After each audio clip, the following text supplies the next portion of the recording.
Black holes का magnetic field बहुत intense होता है, कभी-कभी स्टार के फील्ड से 1000 टाइम्स पावरफुल। ये मैग्नेटिक फील्ड्स मैटर को रेल्स पर फास्ट करते हैं और उसे लाइट स्पीड के करीब पहुंचा देते हैं। इन फील्ड्स की वजह से जेट्स बनते हैं, एक्रीशन डिस्क स्टेबल रहती है, रेडिएशन स्टॉर्म्स क्रिएट होते हैं और स्पेस टाइम के पैटर्न डिस्टर्ब होते हैं। अगर कोई स्पेस क्राफ्ट यहाँ घुस जाए तो उसके इलेक्ट्रॉनिक्स फ्राई हो जाएंगे।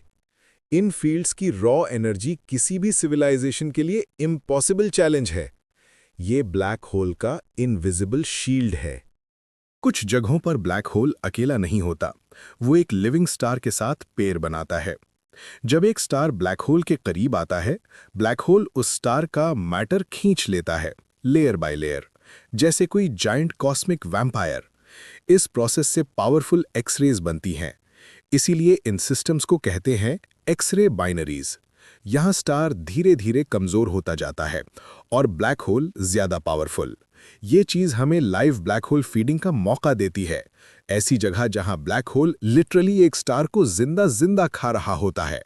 फ्यूचर में ट्रिलियंस ईयर्स बाद स्टार्स डेड हो जाएंगे, व्हाइट ड्वार्फ्स कोल्ड होकर ब्लैक ड्वार्फ्स बन जाएंगे। साइंटिस्ट कहती हैं कि एक दिन ये साइलेंट ब्लैक ड्वार्फ्स भी एक्सप्लोड करेंगे। Black dwarf supernova. ये एक्सप्लोजन बिल्कुल साउंडलेस, बिल्कुल लाइटलेस, मगर एक्सट्रीमली डिस्ट्रक्टिव होगा। यूनिवर्स के एंड के लम्हों में ब्लैक होल्स भी वीकन होंगे, स्टार्स भी क्वाइट होंगे, मगर ये लास्ट सुपरनोवाज कायनात का फाइनल फायरवर्क्स होंगे। और ब्लैक होल्स, वो भी धीरे धीरे इवेपोरेट होकर खत्म हो जाएंगे। गैलेक्सीज टकराते वक्त सबसे इंटेंस बैटल होती है ब्लैक होल्स की। जब दो गैलेक्सीज मर्ज होती है तो उनके सेंटर्स के ब्लैक होल्स एक दूसरे की तरफ पुल होते हैं। पहले डांस, फिर स्पाइरल, फिर कोलिजन। ये यूनिवर्स का सबसे बड़ा वॉर होता है। इस मोमेंट में जितनी एनर्जी जनरेट होती है वो ट्रिलियन स्टार्स की लाइट के बराबर होती है। मिल्की वे और एंड्रोमेडा भी इस कोलिशन की तरफ जा रहे हैं। 4 बिलियन ईयर्स बाद हमारी गैलेक्सी का ब्लैक होल एक न्यू मॉन्स्टर बन जाएगा, एक सुपर ब्लैक होल जिसका मास अनइमेजिनेबल होगा। क्वेज़ार्स दुनिया की सबसे ब्राइट ऑब्जेक्ट्स हैं, लेकिन ये स्टार्स नहीं, ये गैलेक्सीज के सेंटर्स के हंग्री ब्लैक होल्स होते हैं।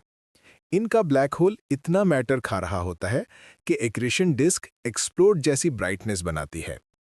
क्वेज़ार की ब्राइटनेस एंटायर गैलेक्सी से भी ज्यादा। अगर क्वेज़ार हमारी गैलेक्सी के करीब हों तो अर्थ की सरफेस बर्न हो जाए। क्वेज़ार्स अर्ली यूनिवर्स के साइन पोस्ट्स हैं।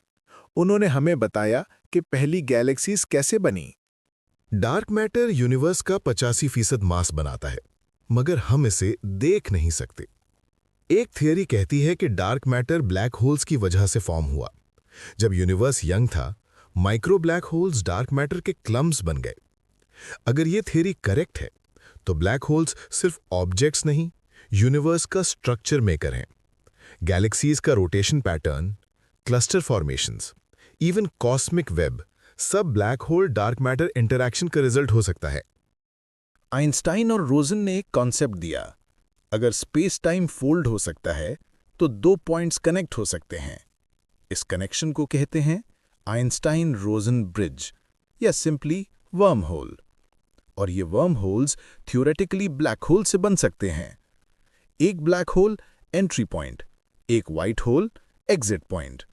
अगर ये स्टेबल बन जाएं तो हम गैलेक्सीज तक सेकंड्स में जा सकते हैं। मगर प्रॉब्लम ये है कि वर्म होल्स अनस्टेबल हैं। एक माइक्रो वाइब्रेशन, एक पार्टिकल और होल टनल कोलैप्स। लेकिन फ्यूचर का साइंस शायद वर्म होल्स को रियल बना दे और इंसान पहली बार स्पेस के रूल्स तोड़कर ट्रैवल करे।